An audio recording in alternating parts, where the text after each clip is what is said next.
guys, so today we're going to be starting a new series on the channel called Seiko Legends, and what I want to do is I want to be able to experience for an extended amount of time some of the really popular Seikos, mostly from the last 10 and some from the last 10 to 20 years, maybe even a couple of older ones, but I just want to get some real wrist time with them and put together videos on them. Some examples would be the second gen Monster. I've never owned one of those or had one for any amount of time.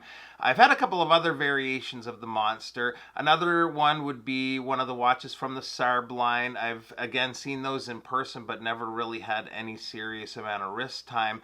The reason I'm doing this series is I don't want to look at them as reviews. It'd be kind of like reviewing like iPhone 5 or something. It just doesn't feel right as a review, and there's already tons of videos out on a lot of these watches, but I just sort of want to get some experience with some of the really popular ones and just sort of share my thoughts on them. So the first one we're going to be taking a look at in the series is the Seiko SNA411, the flight alarm, aka the Flighty. It's obviously a very busy watch, but I can understand why it's become so popular. So let's get in for a closer look at the watch. Alright, so for me, some watches I'll see a video on or in pictures, and I just love it right away. Others need to be seen in person to appreciate, and this happens particularly with Seiko for me for some reason, but I went through this with other Seikos like the Monster, the Tuna, and now this one. Until I saw it in person, I really didn't have much of a liking for it. The first time I had one in hand, it was quite striking though. Other than the large amount of information that's being thrown at you, it's a combination of a few things. You have that really nice looking heavily domed hardlex, which you don't see all that often from Seiko. Below the crystal is the glossy black dial sunken in there, and the pop of yellow on the chronograph hands and bezel markers kind of brings it all together. So far you can probably tell I'm really liking this one, and I am.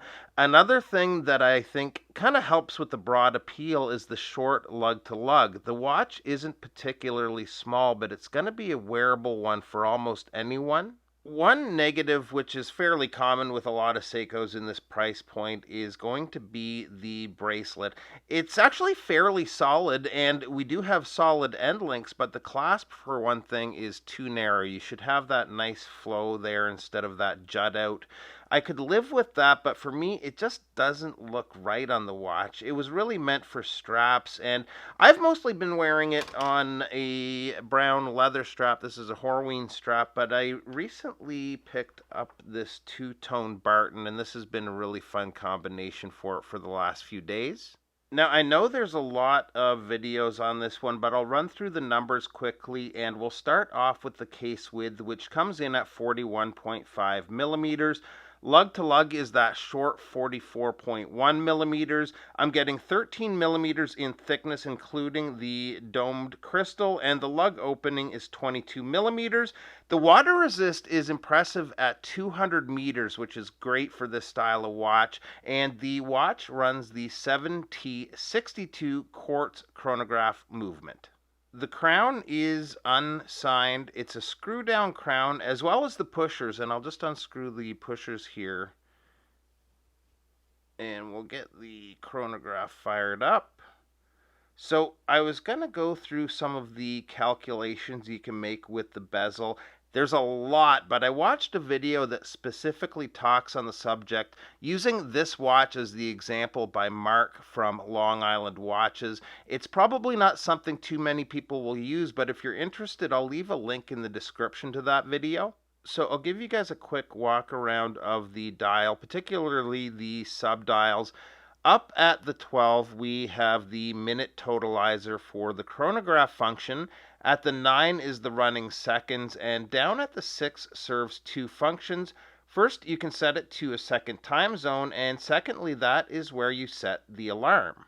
To set the second time zone, you pull the crown out to the second position and adjust it using the bottom pusher. You're going to get a bit of a glare here, but you'll be able to see the hands moving a bit better.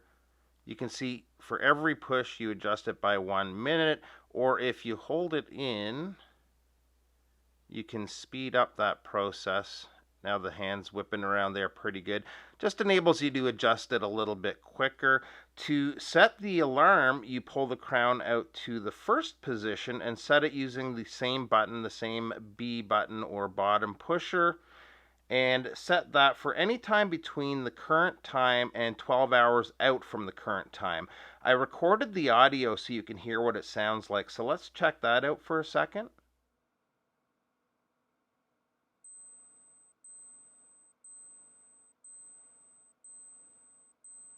Hopefully you could hear that okay. Pretty cool for sure. So I guess the only thing we're left to do is a loom shot, and no complaints here. The hour markers and hands, they don't allow for the amount of loom we see on some of the Seiko divers, but it's more than adequate and very easy to read in low light situations. So on wrist, it wears perfectly. The short lugs give it kind of a compact look that I really like. It's very busy, but surprisingly easy to read once you get used to it. I'm really glad I gave it a try, and I totally get why it's such a popular watch. So that's it for today, guys. If there's any other models from Seiko that we could fit into that Seiko Legends category you'd like to see, maybe some discontinued models, I'm open to just about anything. I do have a few in mind myself, but leave those in the comments below and I'll do what I can to get them in. So hope you guys enjoyed this one. If you're new to the channel, make sure to hit that subscribe button for more videos like this. Appreciate you stopping by, and we'll see you real soon. Bye-bye.